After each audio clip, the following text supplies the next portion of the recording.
Muy buenas tardes a todos los televidentes de Universal TV Digital. Les saluda Ricardo García Montoya y estamos hoy en el programa Prevención y Vida con Salud.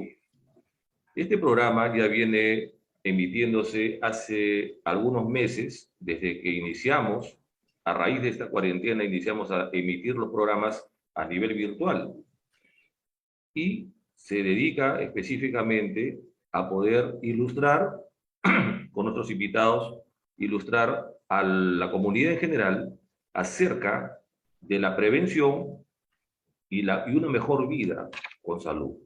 En estos momentos nos encontramos con el doctor Arturo Zapata López. Él es oncólogo pediatra del Instituto Nacional de Enfermedades Neoplásicas, Instituto Nacional del Niño, la Clínica Delgado, la Clínica San Felipe y la Clínica Internacional. Estas clínicas quedan en Lima, Perú. Él tiene residencia en pediatría en la Universidad Mayor de San Marcos, peruana, fellowship, oncología pediátrica en la UPC, ya nos dirá qué significa eso, rotaciones internacionales. Dice, en St. Jude Children Research Hospital Memphis. Bueno, tiene realmente su currículum es muy extenso, muy largo, él ya nos contará, a pesar que es bastante joven, pero tiene ya una larga data de estudios y seguramente que él va a continuar estudiando para poder servir a toda la comunidad a nivel de salud. ¿Cómo estás? ¿Cómo estás, Arturo? Doctor Zapata, ¿cómo estás? Gracias por estar con nosotros. Hoy día trataremos el tema de oncología pediátrica. ¿Cómo estás? Buenas tardes, ¿cómo está Ricardo? Mucho gusto, muy agradecido de participar en esta actividad un domingo, ¿no? Siempre tratando de aprovechar al máximo la oportunidad para transmitir el mensaje de promoción y prevención en salud que es bastante importante en nuestra población, ¿no? Sobre todo en estos momentos que estamos viviendo de pandemia, ¿no? Por supuesto que Agradecido por la sí. invitación. Por supuesto que sí, Arturo. En estos momentos, como he estado leyendo tu CV, eres oncólogo pediatra. Normalmente, y como conversábamos en la antesala, antes de salir en vivo y directo, conversábamos acerca de la medicina y acerca de justamente de la parte de oncología. ¿Podrías explicarnos al público, a la comunidad, porque muchas personas no conocen qué cosa es oncología y qué cosa es específicamente la oncología pediátrica?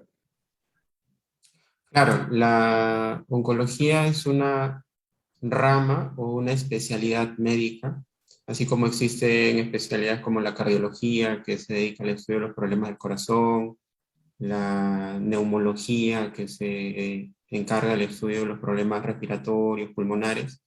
La oncología se encarga del estudio, del diagnóstico, del tratamiento, del manejo integral de los problemas oncológicos o los cánceres, ¿no? El cáncer que puede ocurrir tanto en niños o en adultos, ¿no?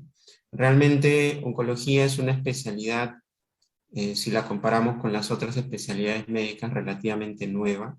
Se ha originado a nivel mundial a partir de los años 60, 70, y la oncología pediátrica es ya una subespecialidad, o sea, muy, muy específica, que se encarga también del diagnóstico, del tratamiento, del manejo, de la investigación, del seguimiento de las neoplasias malignas o de los cánceres o de los tumores que pueden ocurrir en los niños desde su nacimiento, o sea, desde los primeros días de vida, de los primeros meses de vida, hasta aproximadamente los 18 años, ¿no?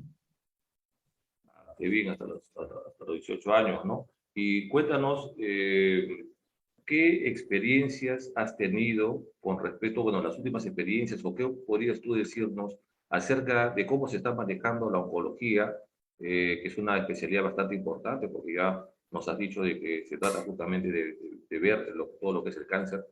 ¿Cómo está la oncología en el Perú respecto a los demás países, Arturo? Bueno, La historia de la oncología pediátrica a nivel internacional es una historia de aprendizaje e investigación.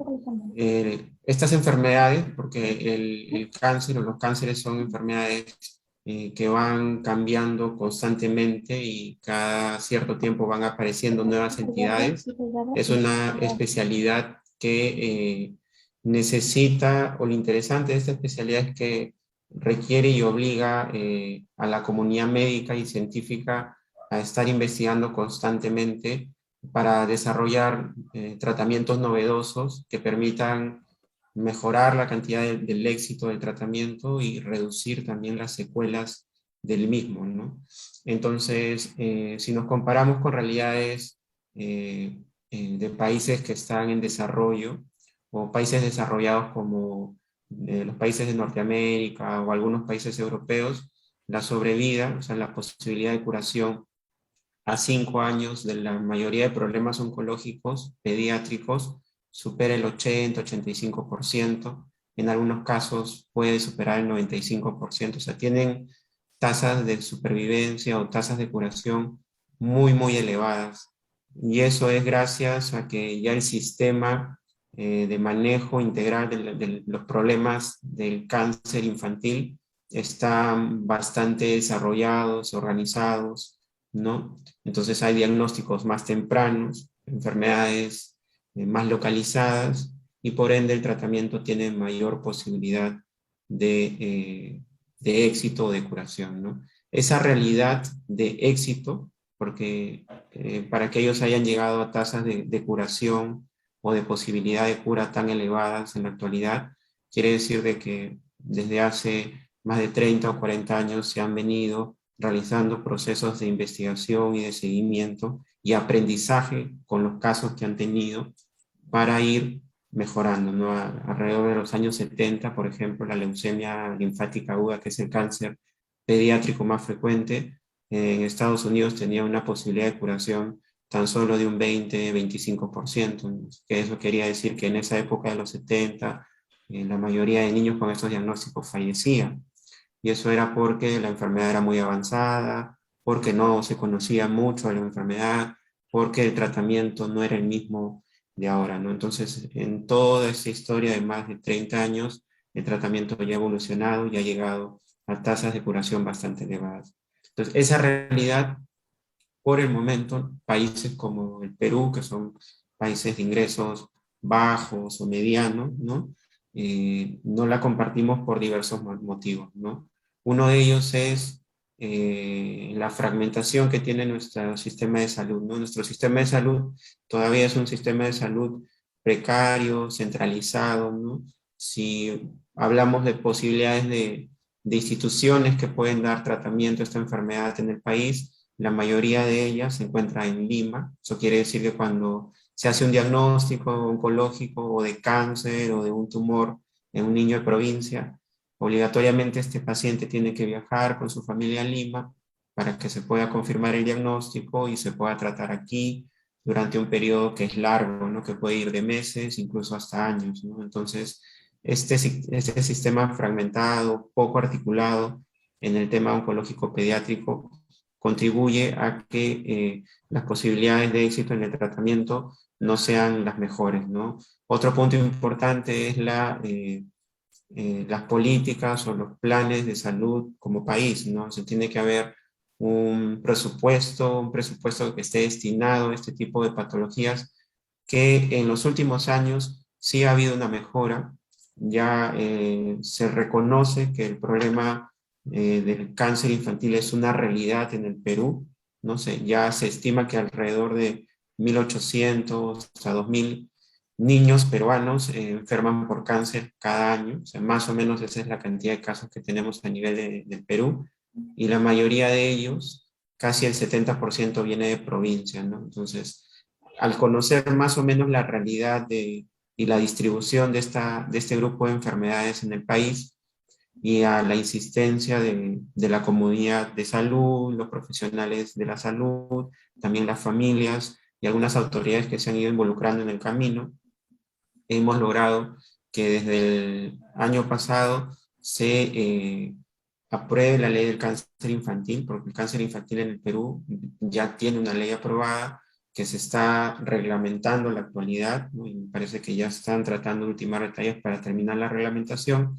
y que esta ley garantice y resguarde todo el proceso desde el diagnóstico hasta culminar el tratamiento y el seguimiento, y no solamente asegurar el tratamiento del paciente, sino también evaluar la situación de la familia, ¿no? Esta ley de cáncer infantil en algún momento sería bueno revisarla, porque también involucra a temas como, por ejemplo, seguridad laboral para uno de los cuidadores de estos pacientes. Como mencionaba, muchos de ellos durante este periodo de meses o años tienen que dejar de trabajar para centrarse en los cuidados del niño oncológico, ¿no? Sobre todo si vienen de provincia.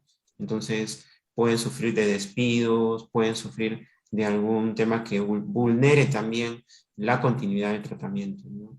Claro. Entonces, hoy en día también hay instituciones internacionales como la Organización Panamericana de la Salud, que desde el año 2018, en trabajo conjunto con el Ministerio de Salud peruano, viene desarrollando programas que garanticen un éxito también en el tratamiento de estos problemas oncológicos en los niños, y hay comités de trabajo a nivel del Ministerio de Salud que ya vienen trabajando desde hace 2 años con algunos resultados que poco a poco están mejorando la sobrevida de estos pacientes, ¿no? Qué bueno, qué bueno. Sinceramente, todo lo que se avance, bueno, sobre todo para la salud, ¿no? La salud es lo más importante del ser humano. Sin salud no se tiene nada, ¿no? Mucha gente que vive acumulando dinero, tesoros, y se descuida de su salud, y pues otros se fueron y ahí quedó, ¿no? Entonces, pero realmente el cáncer, no muchas las personas saben lo que es el cáncer, ¿no?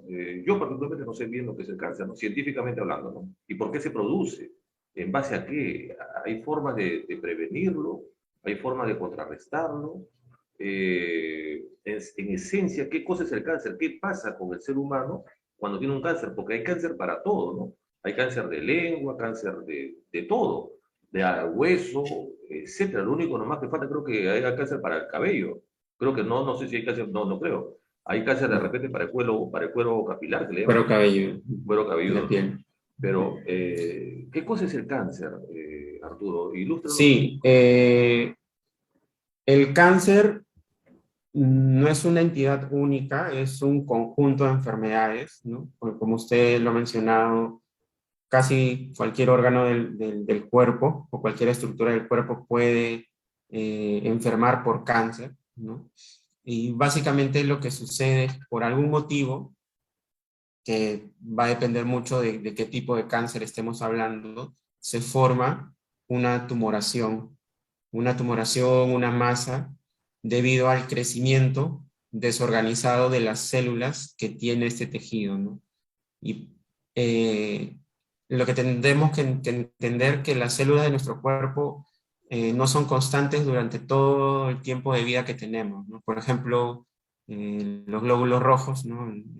Están relacionados al tema de la hemoglobina, viven 120 días, ¿no?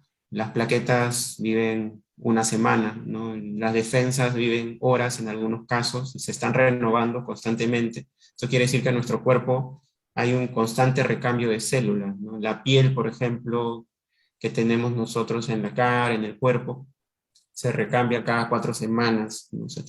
Las células van muriendo y hay otras que van reponiendo esa pérdida, ¿no? Hay Perdón, un... perdón la interrupción. Fíjate, o sea, mira, Vika, lo ignorante que soy, ¿ah? O sea, quiere decir que mi piel en 4 semanas será otra piel. Sí, sí. Yo Yo no soy pensaba, dermatólogo, pero la piel tiene claro, capas, claro. tiene estratos. Yo pensaba, Entonces es... ¿sabes qué? Perdóname, yo pensaba que Ujú, la piel, sí sabía que la piel se renueva, ¿no?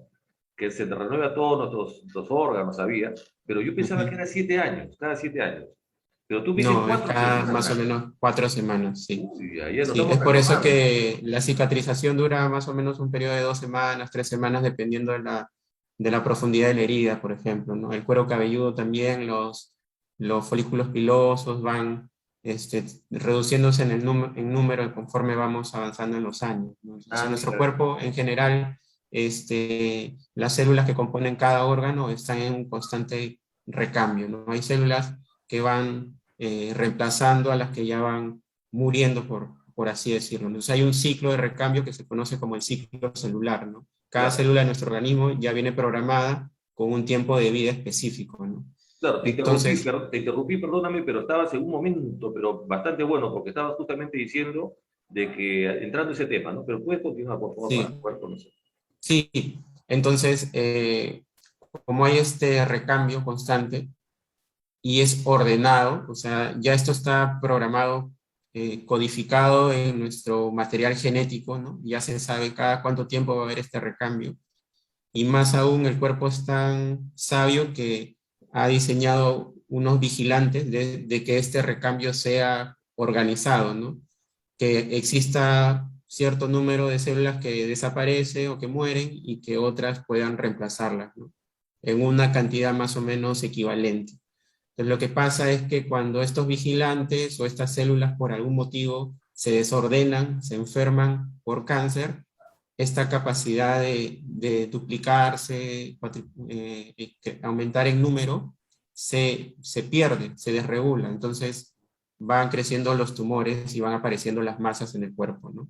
Hay algunas masas que tienen un comportamiento benigno, o sea, simplemente es el tumor que podemos tener ahí, o por ejemplo una verruga, que eso no llega a tener mayor problema que el cosmético, por así decirlo en algunos casos, pero hay otras que sí tienen un comportamiento maligno, que es el cáncer propiamente dicho, que va a tener no solamente la propiedad de crecer o aumentar en tamaño, en número, sino también de ir a otros órganos y enfermarlos, lo que conocemos como metástasis, ¿no? Por ejemplo, el cáncer de pulmón, son estos tumores que nos pueden aparecer en los pulmones.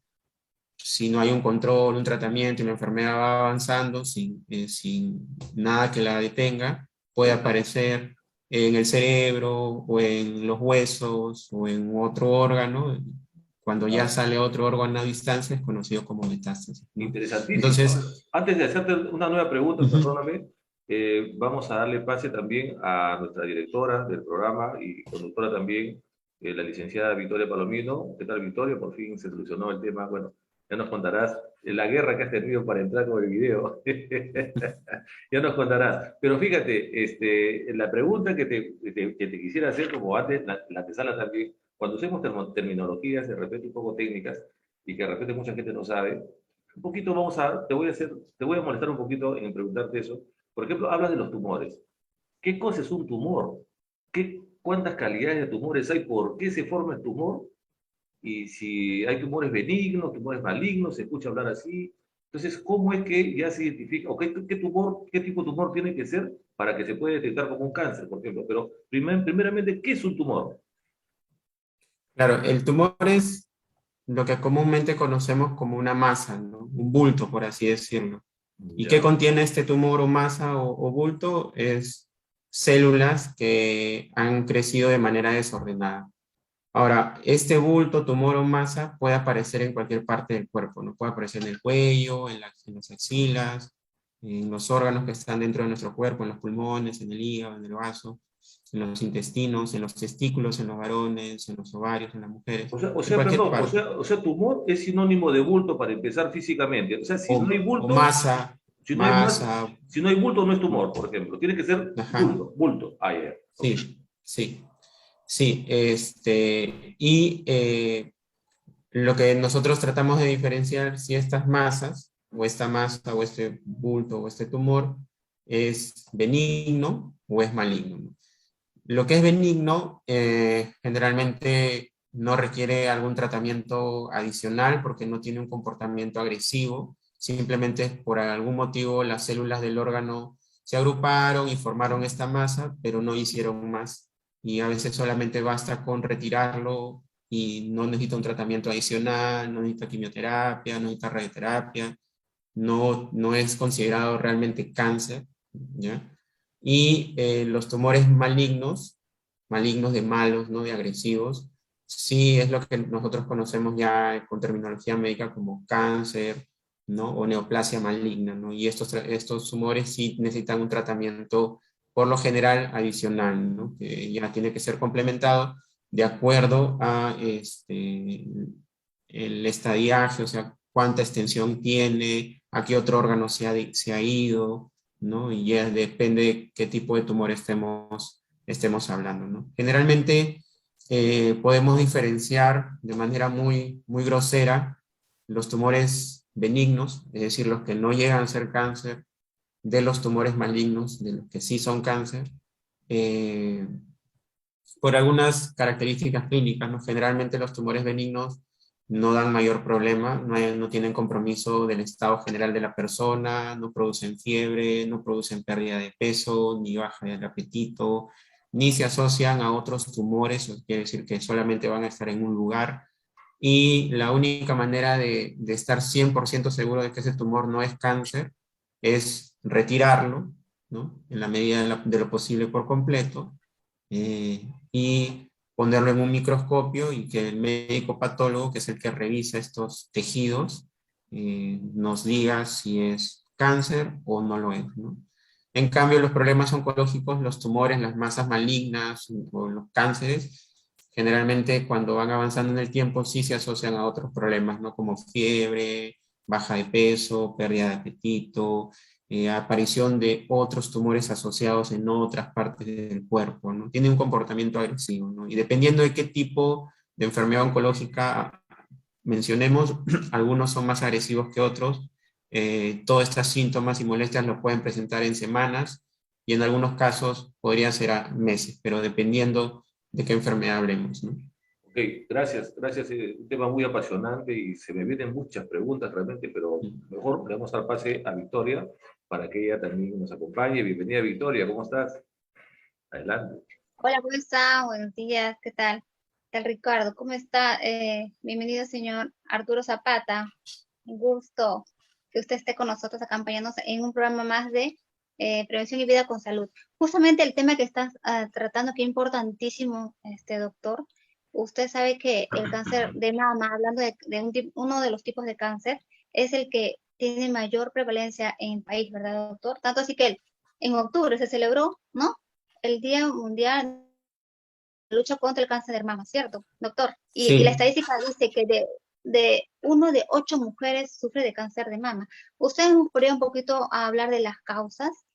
Porque uno son el tema hereditario, ¿no? Genético, por ahí hay también, ¿no? Y el otro es el estilo de vida. ¿Qué nos puede usted decir sobre las causas que nosotros podemos prevenir de repente, ¿no? sí, bueno, en primer lugar para aclarar un poquito, yo soy oncólogo de niños. Oh, No, el cáncer de mama es un problema que puede ocurrir en la adolescencia, pero es una neoplasia poco frecuente, es bastante rara. Generalmente este tipo de cáncer, como usted ha mencionado, es uno de los más frecuentes en las mujeres. Generalmente puede ocurrir en mujeres a partir de los 40 años, es donde se ve la mayor incidencia de casos, pero también puede ocurrir a edades más tempranas. Tiene un gran componente genético, hereditario o familiar, ¿no? Es por eso que cuando hay sospecha de una masa en la mama de las mujeres, aunque también puede afectar a los varones, pero eso es más raro, pero cuando son las mujeres, hay que indagar sobre la historia familiar, ¿no? Si la madre de esa persona, si la abuela de esa persona, si la tía o la hermana también han padecido de enfermedad oncológica a nivel de la mama, porque en esos casos sí hay que hacer algunos estudios genéticos, tanto para el pronóstico de la persona que está con la enfermedad en la actualidad, como también para la consejería de las generaciones que vienen, de las hijas, de los hijos de estas personas, ¿no? Otros factores asociados, también como usted los ha mencionado, son los hábitos de vida no saludables, ¿no? Hoy en día la Organización Mundial de la Salud reconoce que la actividad física disminuye el riesgo de padecer enfermedad coronaria, el riesgo de padecer enfermedad metabólica, pero también el riesgo de padecer de cáncer en general, ¿no? El cáncer se considera en la actualidad que tiene un componente inmunitario, un componente inflamatorio, un componente también de estrés, y es por eso que las actividades de vida saludable o los hábitos de vida saludable, no solamente la actividad física, sino también la alimentación, el descanso, son piezas fundamentales en la prevención del cáncer, ¿no? Otros antecedentes como el hábito tabáquico, el consumo de alcohol también pueden estar asociados, Exacto.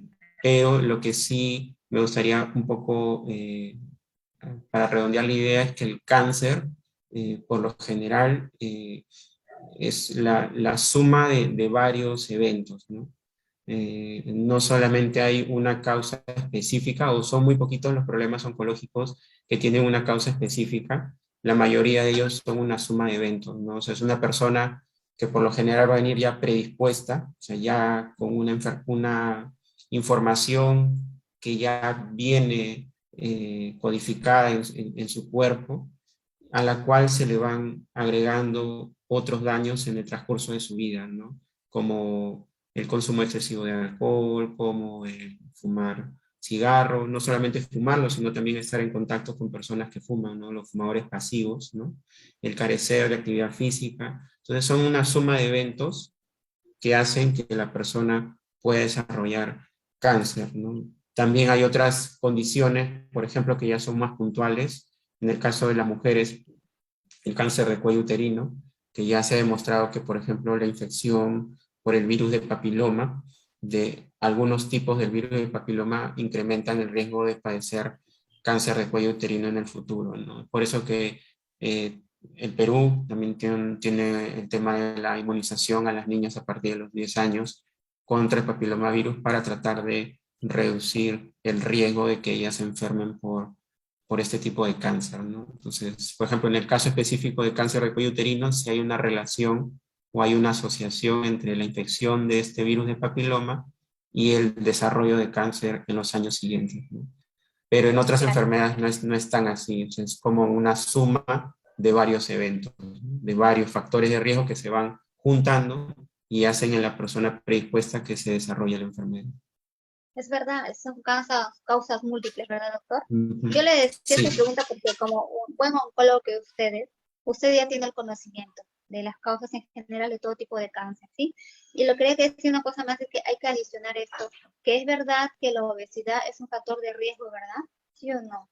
Para también poder, con sí, otras causas, desarrollar más adelante, en la etapa de adultos, sí. el cáncer, es verdad, ¿no? Sí, la obesidad es la enfermedad una de las enfermedades de este nuevo milenio, ¿no? La obesidad no solamente es el lucir o el tener exceso de peso o tener un índice de masa corporal elevado, ¿no? La obesidad es la traducción de un estado de estrés, de inflamación que hay en cada célula de nuestro cuerpo, ¿no?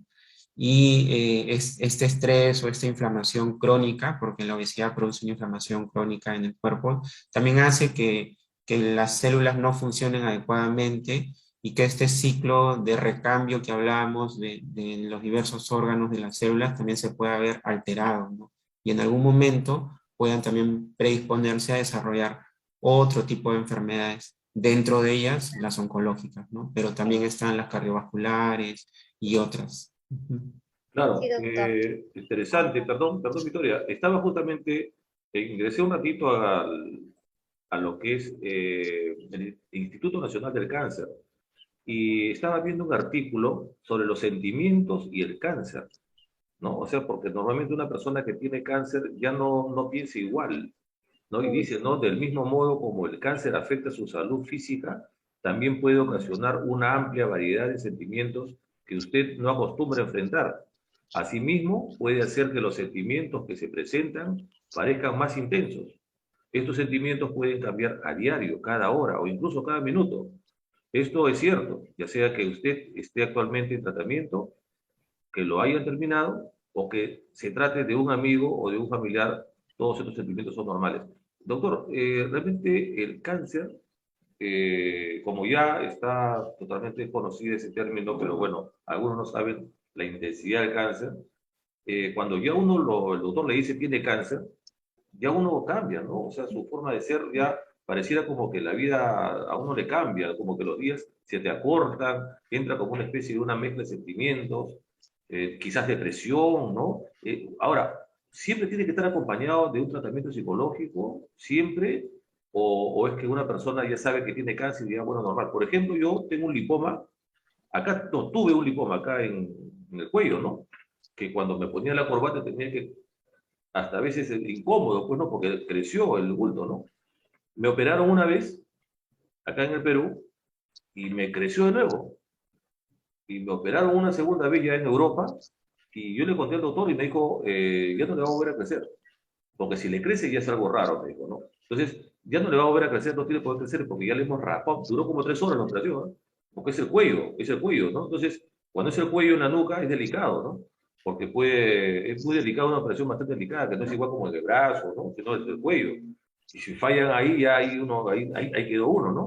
Entonces, claro, porque es delicadísimo, el cuello es el cuello. Yo tuve temor de operarme, sinceramente, si un día tomé la decisión, me opero, porque se notaba feo.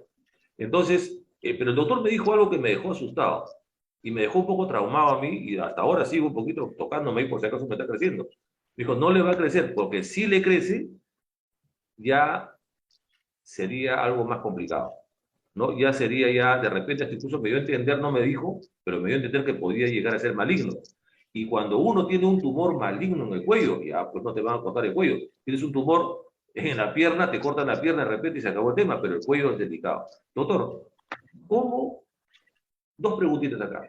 ¿Cómo uno, aparentemente no se puede prevenir el cáncer? Aparentemente, ¿no? Porque son células que crecen mal y ya, bueno, pues hasta ahí creo que la ciencia, no sé si uno puede de repente prevenir que las células no crezcan mal, ¿no? O no se generen bien.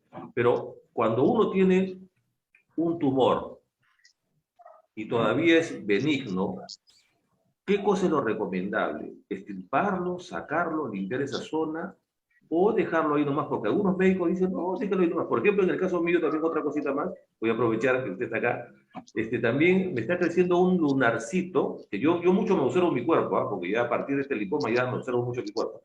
Entonces incluso tengo las fotografías de ese lunar y me he puesto a investigar yo mismo en el internet cómo uno puede detectar que si ese lunar es canceroso o no canceroso, porque puede ser una señal o un aviso para que uno pueda detectar a tiempo que si es un cáncer de la piel o no.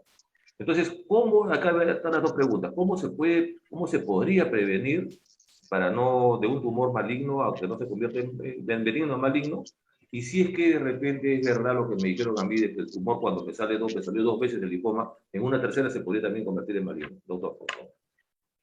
Sí, con respecto a a la prevención, sí es una respuesta un poco compleja, pero por ejemplo, nuevamente entrando en el tema del cáncer de cuello uterino, el cáncer de cuello uterino sí se puede prevenir por el tema de las vacunas, ¿no? Si uno tiene un programa de inmunizaciones adecuado con respecto a la vacuna del papiloma, puede prevenir o reducir al mínimo la posibilidad de que a esa niña le dé cáncer de cuello uterino en el futuro, ¿no? Pero esto no ocurre para todos los problemas oncológicos posibles, ¿no? Entonces, para los demás problemas oncológicos, o la mayoría de ellos, existe la detección temprana, ¿no? Como la mamografía o el autoexamen de la mama, que es importante en las mujeres, como las visitas al urólogo para la evaluación de la próstata, ¿no? Y algunos marcadores que también se hacen en sangre para el cáncer de próstata, y las evaluaciones preventivas anuales que tienen que existir tanto en los niños como en los adultos, ¿no? Para detectar cualquier problema tempranamente y poder dar una solución con mayor éxito. Con respecto a los tumores que son benignos, ¿no? Como el lipoma que usted ha mencionado, que es un tumor o una masa que ocurre en la grasa, ¿no? El lipoma del tipo de grasa, de tejido grasoso que podemos tener en cualquier parte del cuerpo, sí es lo que se va siempre proponer como primera intención es, si es posible retirar una masa, se va a intentar retirar la masa por completo, porque es tanto terapéutica, o sea, tanto parte del tratamiento, porque ya se retira el problema, y también es diagnóstica, ¿no? Porque nos permite confirmar mediante un estudio de patología, que es lo que le mencionaba, que ponen el tumor en unas láminas de vidrio y las ponen en un microscopio para ver si es que estas células son de cáncer o no. Pero también va a depender mucho la evolución, y es por eso que el examen físico que al inicio usted estaba comentando bastante, es importante que los médicos, sea la especialidad que tengamos, no perdamos el hábito de entrevistar al paciente, averiguar mucho de sus antecedentes y también evaluarlo, ¿no? Tocarlo y ver cómo se ha presentado el motivo de la consulta, ¿no? Porque en niños sí se puede ver algunos tumores muy, muy superficiales en las zonas de las partes blandas del cuello, y que los pueden tener ahí por varios meses, y al ser de un tamaño muy reducido, muchas veces no vale la pena retirarlos, porque también hay un tema del tema emocional, del tema estético también, porque puede ser en alguna zona de la cara que pueda dejarle una cicatriz. Entonces siempre hay que tener las cosas en una balanza, ¿no? Si según la historia clínica, la evaluación y la ubicación permite retirar una masa, se retira y con eso se acaba el problema y se hace un diagnóstico ya confirmatorio por patología. Pero si no es así, y según la evaluación, el criterio del médico, el especialista que esté evaluando, puede también quedar en observación, ¿no? Pero esa decisión tiene que ser siempre tomada con toda la precaución del caso, ¿no? Con toda la experiencia y con también la información adecuada al paciente, ¿no? Que el paciente también esté de acuerdo. Entonces, eso es bien importante, que hoy en día se haga partícipe o se involucre al paciente en su tratamiento, ¿no? En general, yo trabajo bastante con niños y entenderán que los niños, si bien es cierto, tenemos que escucharlos de acuerdo a la edad que tengan, ¿no? Porque también trabajamos con adolescentes. Según las normas de nuestro país, quienes deciden son los padres, ¿no? Entonces, tanto los padres como el paciente tienen que estar involucrados en la toma de decisiones de los tratamientos que van a recibir, ¿no? O de los procedimientos, en este caso, que se les va a realizar, ¿no? Con respecto a los lunares, sí, también es muy importante que nosotros estemos observando nuestra piel cada cierto tiempo, no solamente la piel del rostro, sino también la piel del cuerpo cuando tomemos la ducha y todo eso. Y los lunares sí, nos pueden ir apareciendo lunares y otro tipo de manchas en el cuerpo con respecto, conforme vayamos avanzando en los años, también por la exposición al sol. Es por eso la importancia del uso de bloqueador durante todo el año. Las personas muchas veces piensan que el bloqueador solamente se debe usar en la época de verano y solo en el momento en que hay brillo solar, y no es así. El brillo solar existe todo el año, incluso en invierno, a pesar de que esté nublado, hay brillo solar. En las horas de máxima irradiación, que son alrededor del mediodía y 2, 3 de la tarde, también hay que tener mucho cuidado. No estamos acostumbrados a usar sombrero, gorra o viseras, pero sí es importante, ¿no? Incluso también cuidar nuestros ojos, que es algo que no hacemos con mucha frecuencia, ¿no? Porque también los ojos se dañan con la radiación ultravioleta, ¿no? Entonces, los lunares, por ahí un poquito puntualizando, hay que tener cuidado con lunares que crecen de una manera desproporcionada. Los lunares pueden crecer un poquito, pero no pueden duplicar o triplicar su tamaño en meses o en semanas, ¿no? La coloración o el color de los lunares también nos ayuda. Generalmente los lunares son de un solo color, de un solo tono, pero cuando son lunares que son medios marrones, negros, o sea, colores como combinados, también es mejor ir a un especialista que le dé una mejor evaluación. No solamente la evaluación se hace con la visión que tenemos, sino también tiene una especie de lupa o de dermatoscopio para evaluar a mayor detalle a mayor aumento, con mayor precisión los lunares, ¿no? También los bordes, ¿no? Los lunares tienen que ser bien dibujaditos, con bordes bien lisos, ¿no? No tienen que ser con bordes medios como irregulares, ¿no? Bordes que no sean homogéneos o sean medios difusos, ¿no? El lunar tiene que estar bien delimitado. También los lunares tienen que ser por lo general planos, o sea, no tienen que haber un relieve, o sea, uno no tiene que sentir una diferencia entre la piel que tiene el lunar y la piel que está alrededor. Cuando hay irregularidades o lucen medios como verrugas, ¿no? O medios ásperos, también hay que tener cuidado. También hay lugares que sí, siempre hay que estar vigilando, que son las plantas, las plantas y las palmas, ¿no? O sea, en los pies y en las manos, siempre aparición de lunares son como lugares poco habituales, entonces siempre hay que tener más cuidado y pedir una opinión, ¿no? Claro, Generalmente esas son algunas de las pautas para ver lunares y si sí, sospechan, ¿no? sería interesante en una próxima oportunidad, doctor, si no fuese mucha molestia, de repente con unas láminas, ¿no? Explicar un Sí, poquito claro. también sobre estos temas, que es muy Ujú. interesantísimo eso, o sea, tratar sobre el tema del cáncer, porque el cáncer pues mata, ¿no? Entonces, estaba justamente todo lo que produce el cáncer, ¿no?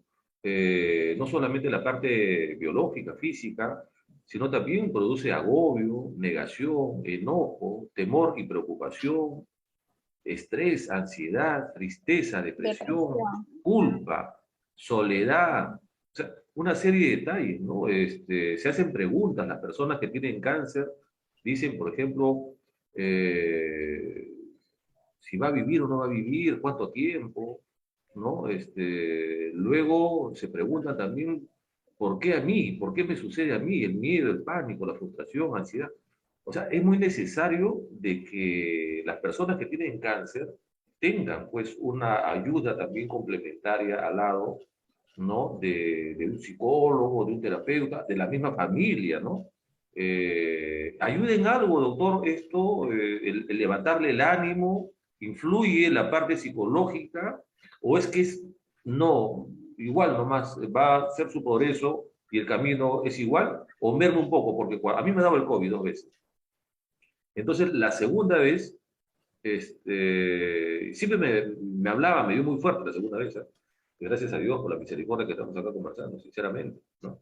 Y me dijeron a mí, Ricardo, cuidado con el ánimo, sube el ánimo, no te dejes, porque eso, la defensa te baja, y una vez que te baja la defensa, ahí se ahonda más.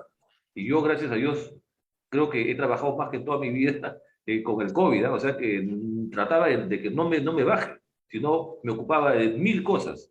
Al final de cuentas, llegaba la noche cansado ya a dormir y al día siguiente igual con producir. Entonces, me han dicho muchas personas que eso ha hecho de que yo también no baje la guardia, que mi defensa se mantenga, lógicamente, paralelamente con la alimentación y todo, ¿no? ¿Influye, doctor, esta parte psicológica para que las personas que tienen cáncer puedan de repente alargar un poco más su vida o algo, doctor, por favor?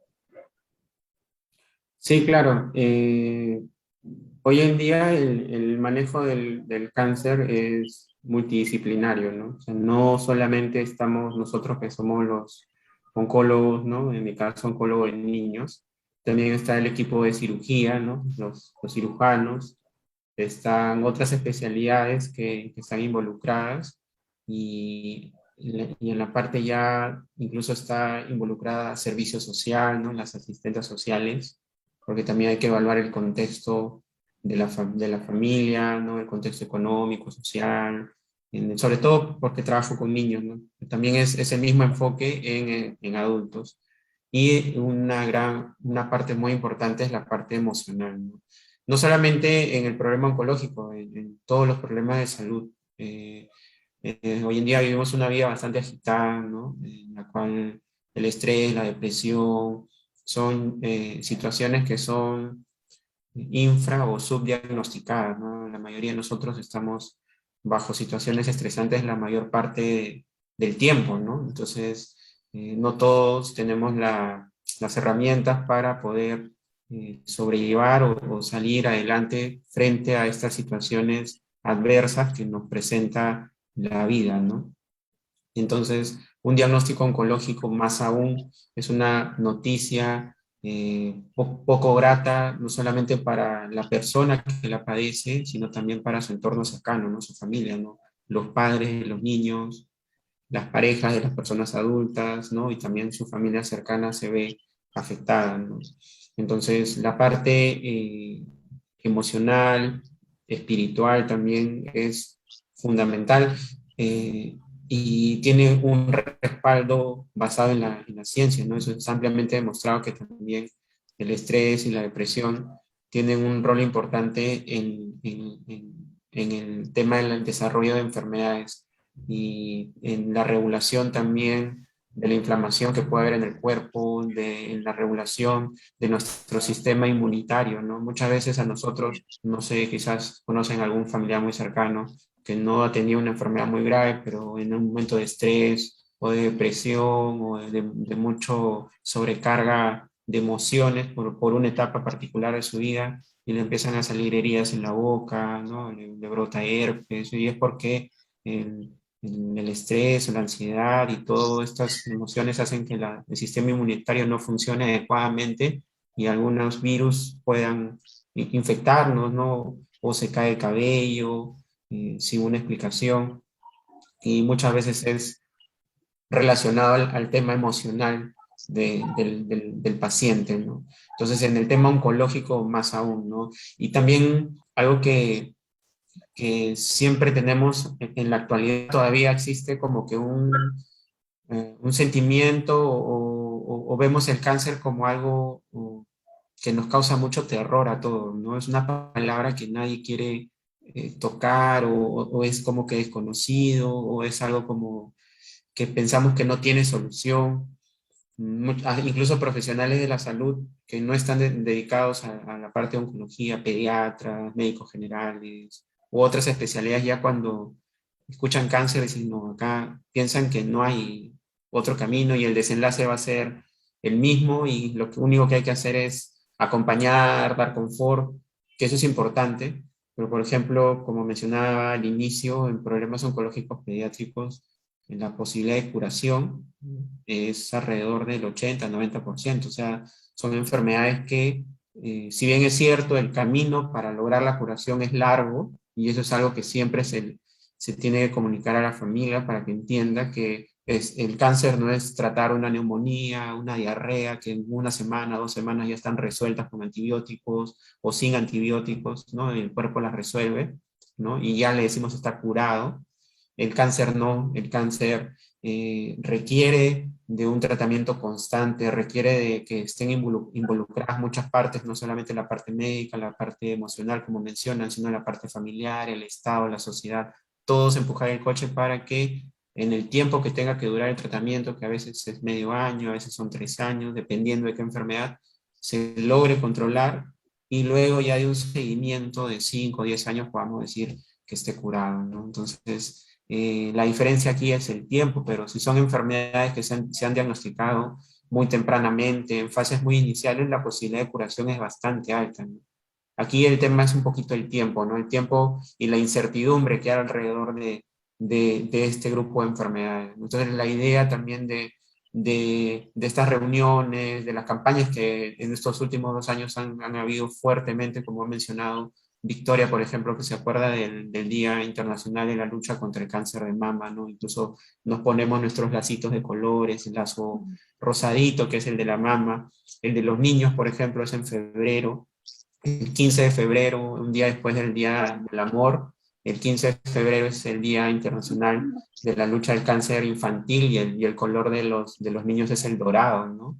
Entonces, estas campañas tratan de promover que se hagan diagnósticos más tempranos, que la sociedad se familiarice con, que sepa que estos problemas pueden afectar también a los niños, y también un poco sacarle el mito a este grupo de enfermedades, que son enfermedades como cualquier otra, que simplemente requieren un manejo más especializado y que tienen muchas posibilidades de curación si todos nos ponemos la camiseta y empujamos esto hacia adelante, ¿no? Doctor, para hablar un poquito de lo que es la parte terapéutica nutricional.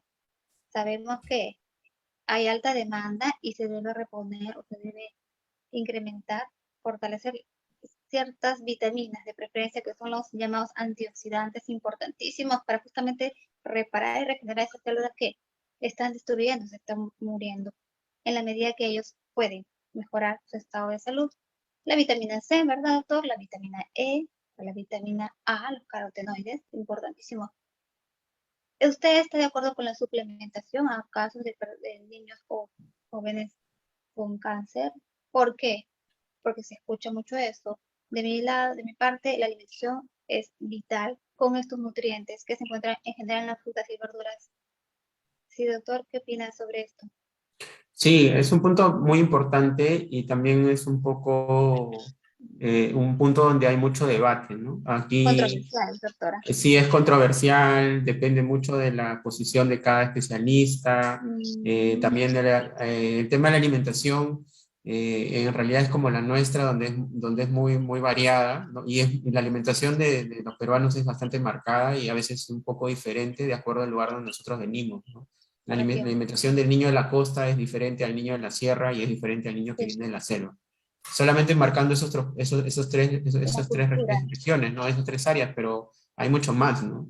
Y va a tener mucho que ver con la disponibilidad de los productos, ¿no? El tema también cultural, que a veces nosotros, siendo de un país tan diverso, nos olvidamos que hay otros idiomas en el Perú y hay otra manera de ver, ¿no? Está la cosmovisión, el tema de la cultura de cada región que también hay que respetar porque eh, tenemos que tratar de tener una mejor llegada a la familia y tratar de aprovechar también y conocer, que eso también es un mea culpa de nosotros los que practicamos medicina muy occidental, no, no, no nos involucramos en esa parte, no nos involucramos mucho en la quimioterapia, en la radioterapia, en la cirugía, en las cosas modernas, pero nos olvidamos que la nutrición es la que va a ayudar a que el paciente soporte el tratamiento y que también el cuerpo repare el daño que está haciendo la enfermedad y el tratamiento en sí, ¿no? Porque el tratamiento muchas veces no es específico.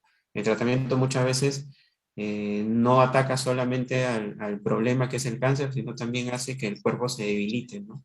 Ya con la tecnología se están desarrollando nuevos medicamentos, nuevas drogas que son más específicas, ¿no? Y ya van directo al problema oncológico, dependiendo de qué cáncer hablemos, pero en general el cuerpo también da batalla, no es que el cuerpo se quede sin hacer nada frente al cáncer, ¿no? O sea, el primer stop la primera parada para luchar contra el cáncer es el mismo sistema inmunitario, ¿no? Y el sistema inmunitario requiere de estar fortalecido en la alimentación. Ahora, como mencionas, también es importante promover que mientras se pueda la alimentación tenga que ser la más natural posible, ¿no? O sea, y la más variada, ¿no? No tenga que ser muy restringida porque van a ir a un especialista, le van a decir no comas carne, otro va a decir no comas pollo, el otro va a decir no comas esto, y va a empezar a limitarse en una realidad en la cual el paciente no come, porque habitualmente el paciente oncológico no tiene apetito, está con el apetito disminuido por efectos secundarios de la enfermedad y por efectos secundarios de la misma quimioterapia, ¿no? Entonces estamos con un reto de una persona que no tiene apetito y encima le vamos a restringir la alimentación. Entonces la alimentación tiene que ser lo más abierta posible, lo más variada posible, lo más natural posible, y sí tiene que haber un especialista, ¿no? Un nutricionista, ¿no? Que tenga expertise en este campo y vea qué es lo que va a necesitar este paciente para que la poca cantidad de alimentos que él vaya a recibir o quiera recibir contengan los nutrientes que él necesita, ¿no? Para que sea Exacto. aprovechada al máximo. Ahora, también cuando ya el paciente no come, también hay que en algunos casos echar mano a algunos suplementos, ¿no? Que pueden ayudar por un tiempo a Nutrición mejorar el integral, estado ¿verdad, nutricional. doctor? Nutrición integral. También, sí, se Nutrición habla integral o mucho hasta del, parenteral, ¿verdad? también, sí, sí, también se habla del omega, por ejemplo, que es bastante importante para el tema del ciclo celular y reforzar el tema inmunitario, ¿no? Los antioxidantes. Eh, Antioxidantes, el zinc, o sea, realmente es un tema bien Exacto. amplio y es como controversial, pero la idea o el mensaje es que la alimentación sea lo más variada que se pueda y si en algún momento hay que suplementarla o fortificarla que el paciente no come mucho, hay que hacerlo, ¿no? Sí. Claro que sí, doctor, Exacto. claro que sí. Gracias realmente por sus respuestas. Es un tema muy apasionante, muy interesante, que un programa queda cortísimo, ¿no? Realmente, ya para ir terminando, por la hora justamente avanzada, quisiera hacer una pregunta y luego, lógicamente, Vicky también para que ya cierre el programa. Eh, Dígame, doctor, ¿el cáncer es hereditario? Una persona que tiene sus padres, que ha fallecido de cáncer, papá, mamá, y por ahí una tía, un tío, ¿no? En el árbol genealógico. Los hijos deben preocuparse por eso, los hijos deben estar preocupados y estar alertas, ¿no? Y autoexaminarse con más detenimiento y con mucha más atención. Cada vez que tengamos algún mal, algún dolor, tenemos que acudir directamente al médico y lógicamente pero con premura, o es que no es hereditario. Esa sería la pregunta, doctor. Sí, con respecto si es hereditario o no, va a depender de qué problema oncológico hablemos, ¿no? Por ejemplo, si hablamos de cáncer de mama, no todos los cánceres de mama en las mujeres son hereditarios. O sea, no todas las mujeres que tienen cáncer de mama tienen un familiar anterior que ha tenido, pero sí existe un componente fuerte cuando hay un antecedente, ¿no? Como les mencionaba, si la abuela ha tenido, si la mamá ha tenido, bueno, la nieta lo más probable es que sí tenga, ¿no? Entonces sí tiene que haber una anticipación al diagnóstico en esa población vulnerable, ¿no? Entonces, si la abuelita tuvo y la mamá tuvo, entonces si los chequeos empiezan, no sé, a partir de los 45, 50, ya desde antes, ¿no? Desde los 30 ya tiene que ir teniendo evaluaciones, ¿no? Ecografías de mama, o si hay disponibilidad de que la vea una genetista, un genetista, y le haga las pruebas de estos genes que están relacionados al cáncer de mama hereditario, se deberían de hacer, ¿no? O por ejemplo, cáncer de colon, que es un cáncer bastante agresivo, y en los últimos 10 años se está viendo que hay mayor incidencia en población intermedia, ¿no? A partir de los 30, 50, antes el cáncer de colon era una enfermedad de personas muy avanzadas y ahora es del adulto, por así decirlo, joven, ¿no? Entonces, si tengo, no sé, un tío que ha tenido a los 50 años cáncer de colon, mi primo ha tenido a los 45, ¿no? Entonces ya son personas jóvenes que han tenido y son el mismo problema, o sea, son cáncer de colon. Entonces yo como familiar cercano tendría que acudir pues primero pues al médico internista, o si puedo a un oncólogo, para que me dé esa consejería y me diga si es que tengo que hacerme pruebas adicionales, ¿no? Entonces va a depender mucho del problema que hablemos. Particularmente en niños, por ejemplo, el cáncer más frecuente del ojito de los niños se llama retinoblastoma. Y el retinoblastoma es un cáncer que ocurre en niños muy chiquititos, menor de 2 años, de 3 años, y niño pequeño. Entonces, si yo tengo mi hijito con retinoblastoma, sí es importante que nos hagan una evaluación genética para ver si es que yo tengo otro hijo, qué riesgo tiene ese otro hijo de tener el mismo problema que mi hijito, incluso qué riesgo tiene mi hijito cuando sea padre de que sus hijos tengan también este problema. Entonces va a depender mucho. Generalmente el cáncer infantil sí tiene un fuerte componente genético hereditario, ¿no? A diferencia del cáncer de adultos, que el problema o los cambios van a ocurrir por la exposición que tenemos por la edad. Entonces, mientras más años vamos a vivir, la posibilidad de desarrollar problemas oncológicos va a incrementarse, ¿no? Porque hoy en día todos vemos claramente que la esperanza de vida del peruano, si antes era 65, ahora está cercana a los 75, y eso se va a ir superando. Entonces, mientras más años vivamos, igual la máquina va a estar expuesta a más daño durante todo este tiempo y va a ser más susceptible a tener problemas oncológicos, ¿no? Vicky, gracias. Interesante. Sí, doctor. Ahora quisiera que usted me diga qué son los pólipos, me diga, y qué relación tiene con el cáncer, y qué medidas se deben tomar inmediatamente. Además, también quería decirle, Los pólipos ¿no? son unas pequeñas masas que aparecen, bueno, para poner como un ejemplo, son similares en forma como una verruga que nos sale en la piel, ¿no? Por estas masitas o estas protuberancias, ¿no? Que nos salen, en este caso de los pólipos, hablamos de los intestinos, ¿no? Que puede ser el colon generalmente, ¿no? Entonces estos pólipos pueden dar algunas molestias porque también pueden romperse y sangrar y hacer que las deposiciones cambien de coloración, ¿no? Y generalmente eso es uno de los primeros signos que uno ve cuando una persona tiene pólipos, no acude a la consulta porque tiene cambio en la coloración de la deposición, o dependiendo a qué nivel esté el pólipo, la deposición puede salir de color oscura o puede salir como envuelta en sangre y eso asusta a la persona obviamente y acude y se le hace una colonoscopía, ¿no? Y se encuentran los pólipos. O también puede causar dolor abdominal recurrente, ¿no? Y eso hace que uno vaya al gastroenterólogo, al internista, y ya de acuerdo a los estudios que haga se hace la imagen y ahí se ven los pólipos, ¿no? Ahora, los pólipos Sí, sí, en que tiene sí, relación con el cáncer. Eso es. sí. Ahora, los pólipos no necesariamente son malignos, ¿no? Los pólipos también Ajá. son masas, son tumoraciones no cancerígenas, pero sí podrían, ¿no? Toda masa que está expuesta en el tiempo podría de generar a un problema oncológico, ¿no? Y ahí va a depender mucho de los hallazgos que haya, encuentre el médico cuando haga la colonoscopía, incluso si es que es posible los va a retirar, ¿no? Los va a retirar y los va a enviar a patología para ver si es que estos pólipos tienen algunos cambios, por así llamarlos premalignos, que hagan que se tenga que tomar alguna conducta, ¿no? Pero sí, o sea, los pólipos son protuberancias que salen en los intestinos, que pueden sangrar, que pueden dar molestias, propiamente no son cáncer, pero sí, de acuerdo a algunos factores adicionales, podrían degenerar en un problema oncológico, ¿no? Y sí ameritan una evaluación por un Exacto. especialista. Ujú. Ok, ok, doctor. Entonces, bien, doctor.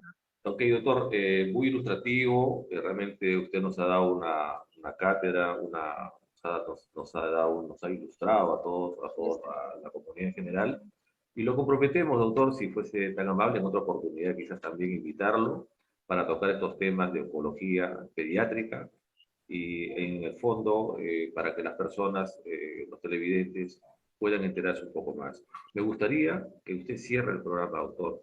Este es el último programa, se podría decir, de este año 2021, pero con dos frasecitas le pediría. Uno, una frase para la prevención, que se les quede en la mente a los televidentes para la prevención del cáncer, y la otra frase de positivismo, porque estamos leyendo de que justamente el hecho de tener cáncer no significa ya porque uno se va a abandonar, ¿no? Sino también, más bien, hay que alentar a esas personas, a todas las personas que tienen cáncer. Y bueno, cuanto menos enfermedades tenemos, por eso digo siempre, Dios nos libre que tengamos esas enfermedades, ¿no? Pero, de todas maneras, dos frasecitas, doctor. Uno para la prevención y otra frase para el positivismo. Y cerramos el programa. Y también unas palabras le pediría por fin de año, por las fiestas que se avecinan, ¿no? Y también para recibir el 2022. Adelante, doctor. Sí, en primer lugar, muy agradecido por la invitación. Es importante recalcar a la población en general, a su audiencia, a su público, y la importancia de la prevención en salud, de acudir constantemente a nuestros chequeos de rutina desde el nacimiento, ¿no? Por intermedio de las vacunas, los controles de peso, talla, desarrollo, y luego en adelante controles anuales, bianuales, de acuerdo a nuestra etapa de vida, ¿no? También es un mensaje para los colegas médicos y en sí todos los profesionales de salud que contribuyan siempre a promover actividades de vida saludables. Es importante que la población y los demás profesionales, las demás personas involucradas entiendan que el cáncer es un problema de salud pública, es un problema que tenemos que asumir como tal, como sociedad, como país. Es un problema que tiene solución si es que es diagnosticado tempranamente, ¿no? Entonces, si hay un diagnóstico temprano, precoz, con una enfermedad localizada, se le puede dar batalla y se puede obtener la curación. Entonces, ahí es la importancia de acudir tempranamente a un especialista para que se puedan identificar los problemas. ¿Cómo contribuyo como persona? Es cuidándome, haciendo actividad física, alimentándome adecuadamente, teniendo buenas horas de sueño, limitando mi consumo de alcohol, mi consumo de tabaco y acudiendo tempranamente a mis evaluaciones de rutina. Pasando al otro punto que mencionaba, es importante que también las autoridades continúen involucrándose en este problema de salud pública, ¿no? Que es una de las mejores inversiones que podemos hacer como sociedades en nuestra salud y la educación, ¿no? Eso es vital. Y nada más, quería agradecer nuevamente a Victoria, a Ricardo por la invitación. Han sido bastante amables y reconozco que su programa tiene capacidad de proponer temas novedosos. Uno de estos es el cáncer en general y el cáncer infantil, y espero que se continúen en esa línea, ¿no? Promoviendo el mensaje de tener una comunidad saludable, como mencionaste, Ricardo. Es importante que existan médicos de familia, ¿no? Que conozcan los problemas de su comunidad y puedan ser los directores de orquesta de las diversas situaciones de salud que puedan tener las personas que viven en su entorno, ¿no? Y no solamente nos dediquemos a solucionar un problema específico en el corazón, en el pulmón, en los riñones, sino que se vea a la persona en su totalidad de manera integral, ¿no? Finalmente, saludarlos nuevamente a todos ustedes, a todo el equipo que está detrás de ustedes, imagino, a sus familias, a las familias peruanas, que este nuevo 2022 nos depare lo mejor para cada uno de nosotros, y que como país y también como región ya podamos resolver o ya dar un control definitivo al tema de la pandemia, y poco a poco retomemos la nueva normalidad y podamos seguir empujando al país que tanto lo necesita, ¿no? Muy agradecido y buenas tardes, buenas noches. Gracias. Gracias a ti, doctor, gracias a ti, y Vicky también, te dejo las últimas palabras, porque normalmente yo estoy acá de visitante, pero bueno, Vicky es la directora y la conductora principal del programa de prevención y vida con salud, y yo de mi parte, para dejarle la palabra a Vicky para que cierre el programa, deseo que pasen unas excelentes fiestas. Nosotros en Universal TV Digital estamos siempre, pero siempre a su disposición, y nuestra primera función es el servicio a la comunidad, y por eso que invitamos a ilustres profesionales como el doctor Arturo Manuel Zapata López, que nos ha ilustrado y está comprometido para una próxima oportunidad. También le avisamos para que nos pueda seguir ilustrando. Bueno, de mi parte yo me despido, le dejo la palabra a Vicky para que cierre el programa. Vicky, adelante. Bueno, como ya Carlos nos ha adelantado, de todas maneras, bueno, decirles que este es el último programa en este año, con mucha penita, pero ya de todas maneras vamos a darle la bienvenida al 2022, donde todo de todas maneras tiene que marchar bien. Bueno, de todas maneras, gracias, doctor Arturo Zapata, que me ha costado contactarlo, usted sabe por qué. Y bueno, pues ya lo hemos prometido para que esté en el 2022 nuevamente como invitado acá. Y será un gusto escucharlo y hablar de otros temitas relacionados con la oncología pediátrica. Y de todas maneras, pues desearles que a todos nuestros televidentes y seguidores, bueno, que pasen una hermosa Navidad y en familia, como debe ser. Y bueno, pues bienvenida el año nuevo, que ya está en puertas. Y bueno, pues despedirme deseándoles a todos paz y amor en sus hogares, y que todos sus deseos y sueños se cumplan. ¿Sí? Ok. Este sería el último. Ok. Los ánimos arriba, los ánimos para recibir el 2022, ¿ah? Los ánimos bien arriba. Claro. Gracias. Siempre arriba. Ya, me despido, Okay. chao. Cuídense, muchas gracias. Gracias. Buen domingo, Feliz gracias. año, feliz año para todos. Feliz año. Chao, chao. Feliz año. Feliz año. Chao.